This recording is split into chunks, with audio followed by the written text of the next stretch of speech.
The fellas are back here with the Falcons Audible, presented by AT&T. We are back here to recap one game of preseason action in the books. These are my guys. That's Shock. That's Arch. I'm Rack, otherwise known as DJ Shockley, Dave Archer, Derek Rackley. Yes, sir. Here to talk to you about all things Falcons and maybe a little bit of NFL once it gets sprinkled in there.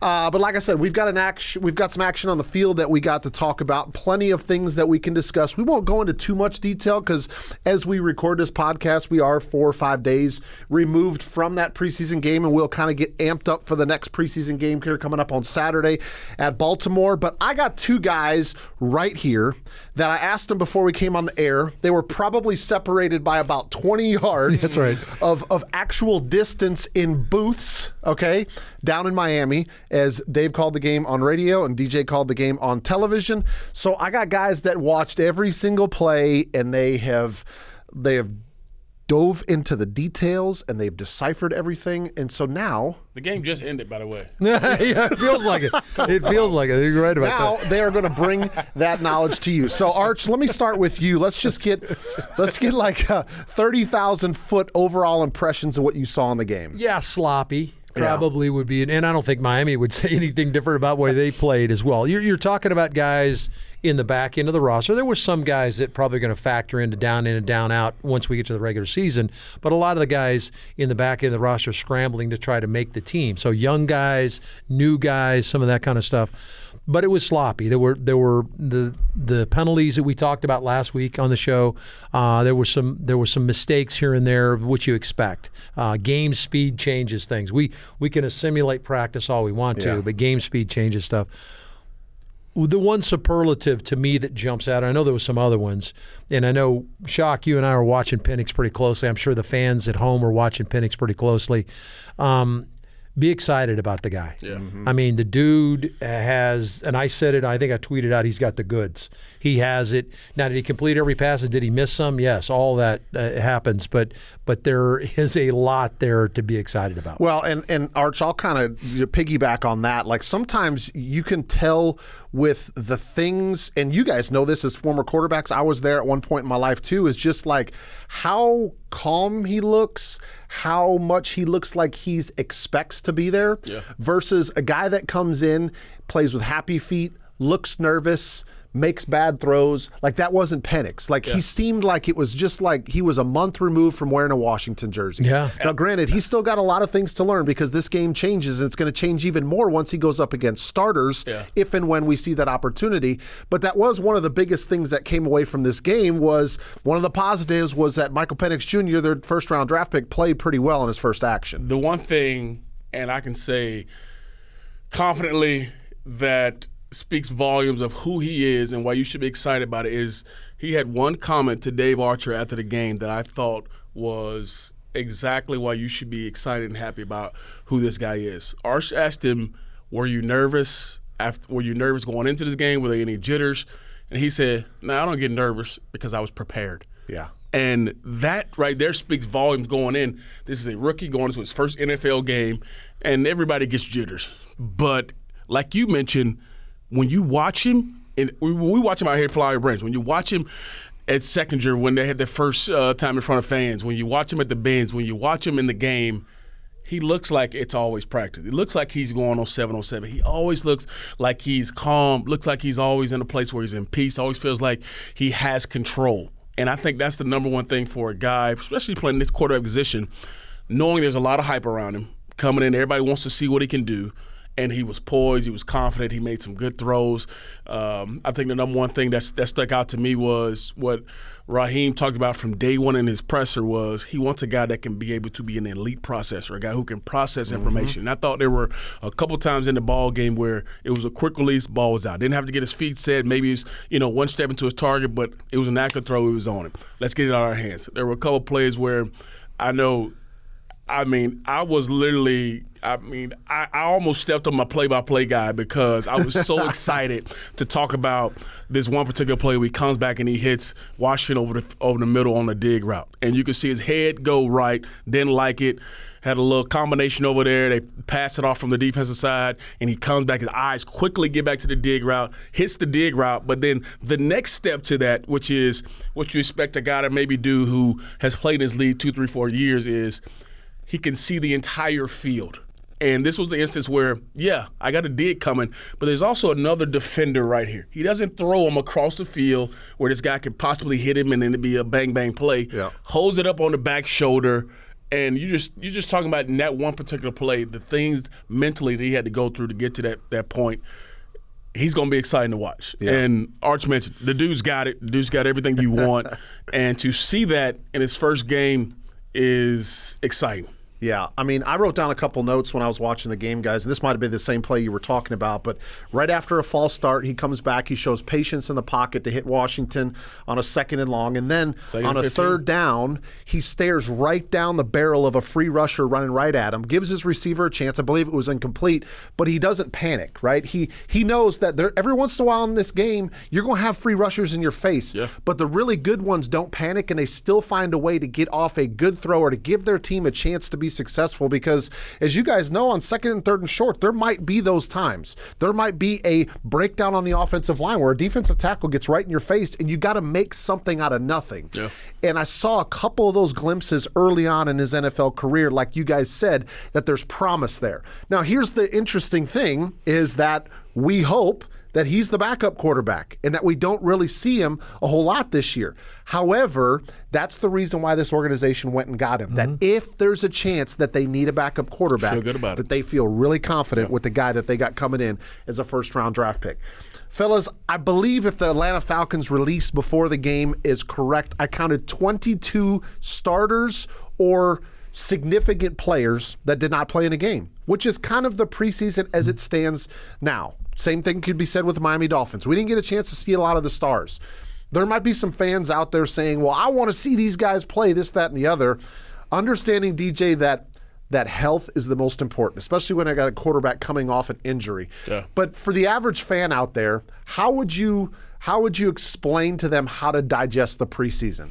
I think the number one thing is you look at, obviously, your top 22 to 30, and you say, okay, those are the guys that week in and week out you absolutely need to depend on.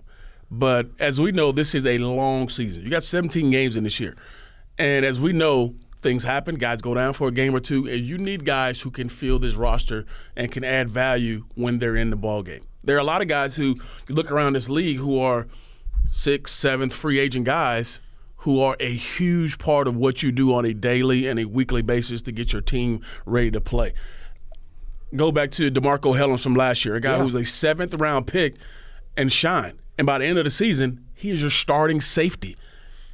But you don't know that unless you see these guys in live action. There's something to seeing these guys play when there's not a coach behind them and they're yelling at them for the adjustment. There's something to say where you have to communicate with your guys on the field and you work it out amongst yourself as opposed to, all right, let's rerun it, let's re-rack it again, let's see if we can do it again in practice. So there's something to that. And I think, obviously, the norm in this league is let's get our guys to the regular season. Yeah. And in our own organization, we saw last week losing – 3 guys that are absolutely going to be a big part of what you do. Yep. And you absolutely want to make those guys, you want to get those guys to the point where, you know what, we got a chance to compete week 1, but then the guys who we saw in preseason and practice, that hopefully we have brought these guys further up along that if somebody does go down, then this guy can step up and he can fill the void and be good to go. DJ, to your point, like let's just say for conversation purposes, you say, well, why do we even have the preseason? Let's not have the preseason anymore. Let's go back to your example with DeMarco Hellams. We don't have preseason. He likely does not make the active roster last year because he got hot in the preseason. Yeah. He showed the Falcons what he could do on the field in the National Football League in the preseason. You can always go back, Dave, and look at the tape from college. This guy was a really good player in college. How many times have you guys seen a really good player in college get on the field in the NFL and is different? Can you trust one of your kids to go driving out on the road before they've gone out and they've learned it first? Yeah. Exactly. Going out with you first to say, all right, let's practice it first. No, you're going to be like, nah. don't trust you just yet. And I think the coaches go through the same thing. I think the tough one for the fan to digest, and it is for me too, I think any of us that are excited about this team, potentially where this team could be, is, okay, DeMarco Hellams is a young guy and earned his stripes in camp last year. In fact, it was in the Miami game where the interception. So you think, okay, well, he ended the season as a starter. Why is he in the game? You know, and so that's one that it's hard to get your head around. Braylon Trice, who's a guy that's really kind of worked himself into being probably a rotational guy, maybe a starter at the defensive end spot, you know, why is he in the game? You know, so there's no perfect answer for the coaches. They're trying to get guys back up to get up to speed. So a young guy, these are two young players. I wrote down why the preseason. Preseason game's a question mark. Game speed for young players. Young players have to get a feel for how to ramp up.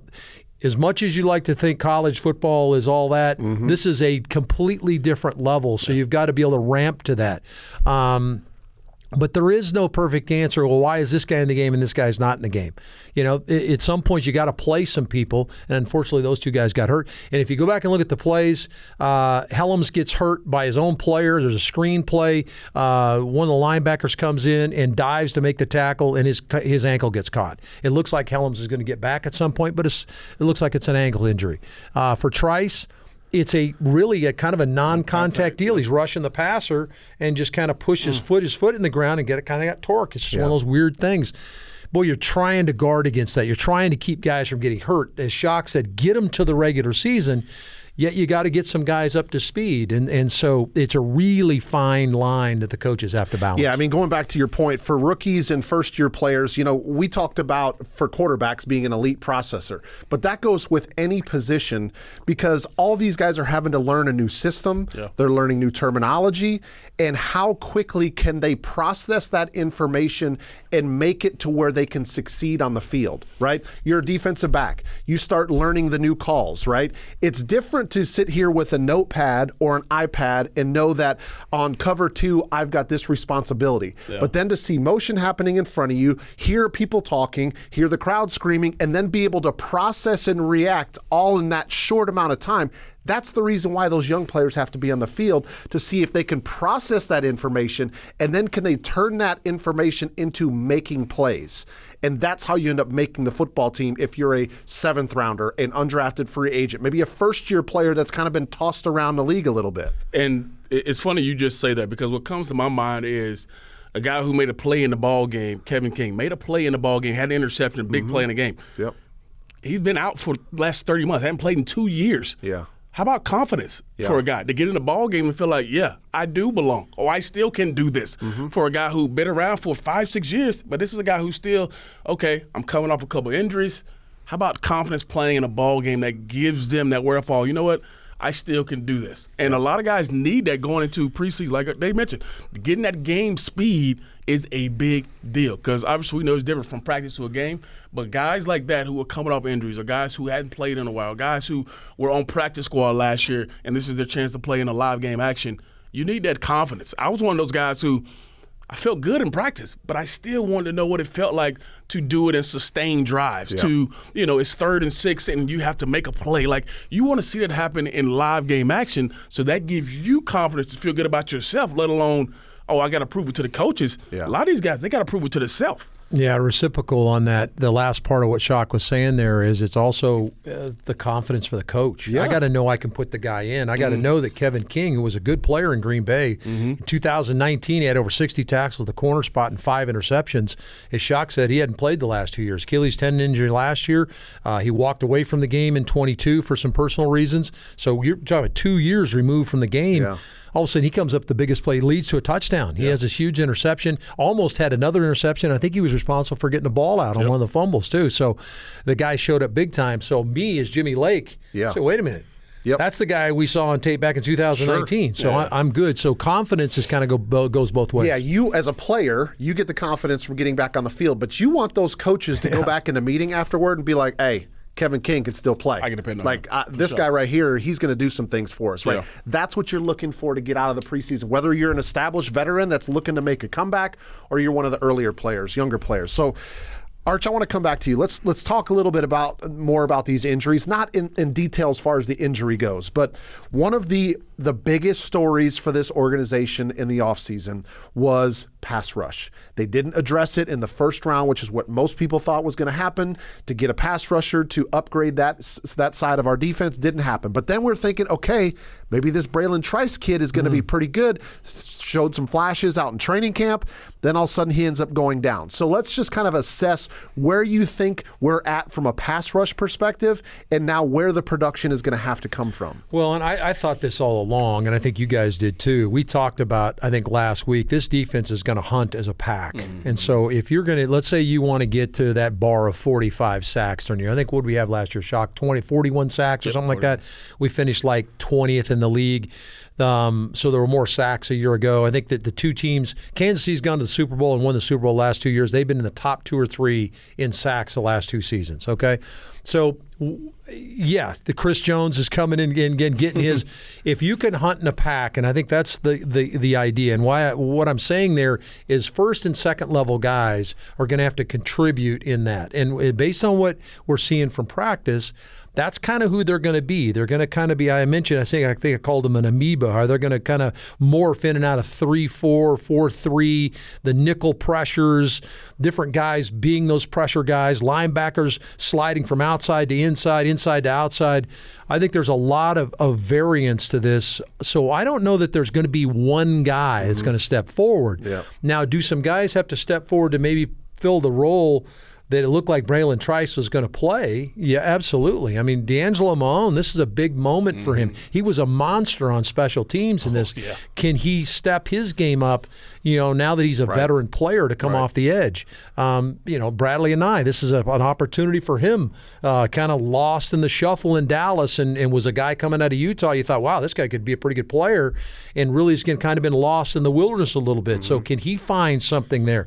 But it's going to be accumulation. Lorenzo Carter, Arnold Ebikete's got to come. I thought Arnold had a pretty good game from pressure standpoints in the game. So it's going to be an accumulation of guys. I think it's going to be a bulk of guys. Yeah, Shock. We saw last year with Jesse Bates, his ability to steal possessions away from opposing offenses with the interceptions.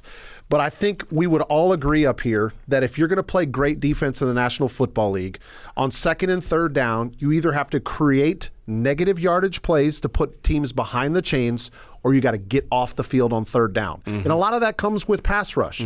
So, yes, we weren't necessarily thinking that Braylon Trice was going to be the guy, but however Jimmy Lake in this defense, in whatever cast of characters we see on the field, they got to provide tackles for loss, get off the field on third down. Yeah. That's the way you're going to win in the National Football League. And I think we've heard from a couple of different guys who play in this defense right now, and they're talking about the versatility, the things that they can do within this defense, like Art just mentioned, playing 3-4, 4-3, pressures coming from all different ways.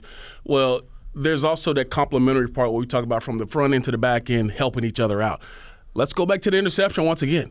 One guy who Art was just talking about, the guy, Zach Harrison, the guy in his second year, was the guy who got pressure, forced the throw to be a little bit maybe behind or maybe late than the quarterback wanted to throw it, and Kevin comes and makes the interception. Front end working with the back end. And sometimes it's not all about getting that quarterback to the ground. We've heard it. Yeah, we love sacks. Everybody wants sacks, but sometimes the pressure, what they call the havoc rate, getting around the quarterback, making him uncomfortable, as Darge and I both know, just a little bit of bodies around your arm, around your legs can cause an inaccurate throw, and that was one of them. Zach Harrison coming up the middle, using games, whatever it may be, is a way that you absolutely can create those type of turnovers and helping your back end as well by getting pressure on the quarterback. Because as we know, there's a lot of guys in this league who they ain't going to hold on to the rock. We got a guy here in Kirk Cousins who, if you watch him in practice, the ball's coming out. Yeah. So if you can't get to him or you can't force the issue by pushing it from the middle, it's going to be a long day.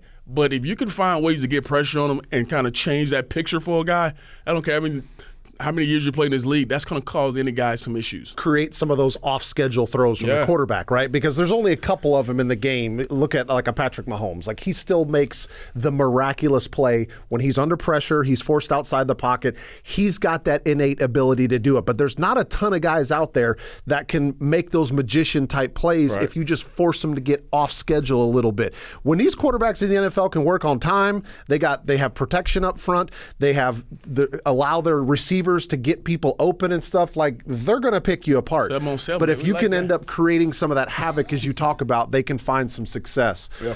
Guys, let's change gears here and let's talk about this. We're all coming from when we played, the era of you played 4, if not 5 preseason games with an international game.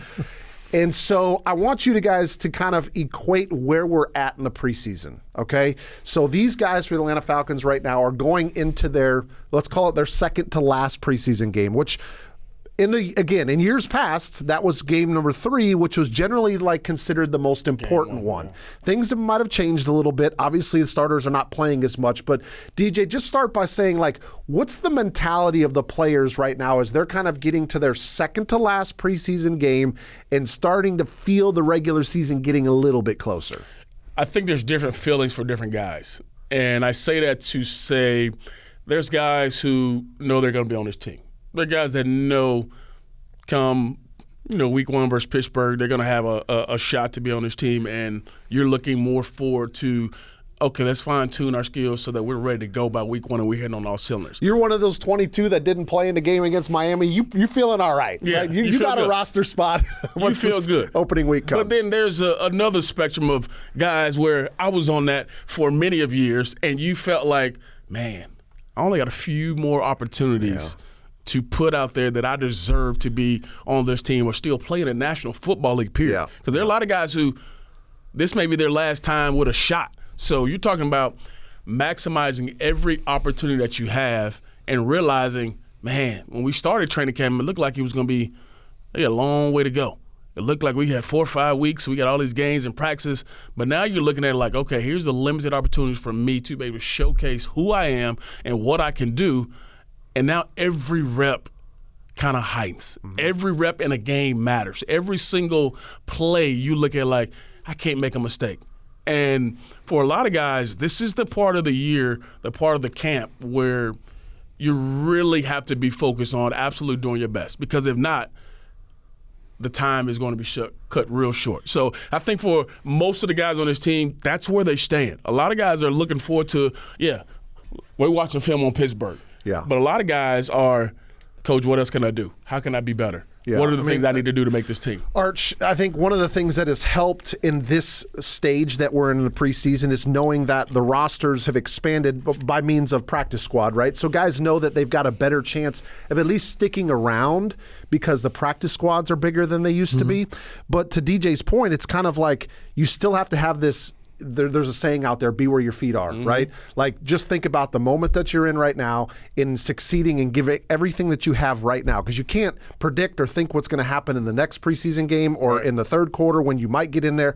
You got to take advantage of what's happening right now. And that's what these guys that maybe are on the fringe, they're on the bubble, have to worry about is just studying, practice hard during the week, and then when you get your opportunity in the game, you got to go make something happen. Yeah, Kirk Cousins said it in his presser this week. He was asked about this is his 13th training camp or whatever. And if you go back to high school, this is 22 consecutive years he's been in a training camp. So he hadn't had any August off, right? So he talked about, I have to find focus, and find focus means I think about Wednesday, okay? Wednesday, I'm going to make Wednesday the best Wednesday I've ever had, and that I'm going to shred the defense, and I'm going to take advantage of every opportunity. I'll put all my guys up to bat, and I'm going to be the best Kirk Cousins I can be from a leader standpoint, from a ball distributor standpoint, to whatever it encompasses a quarterback on that day.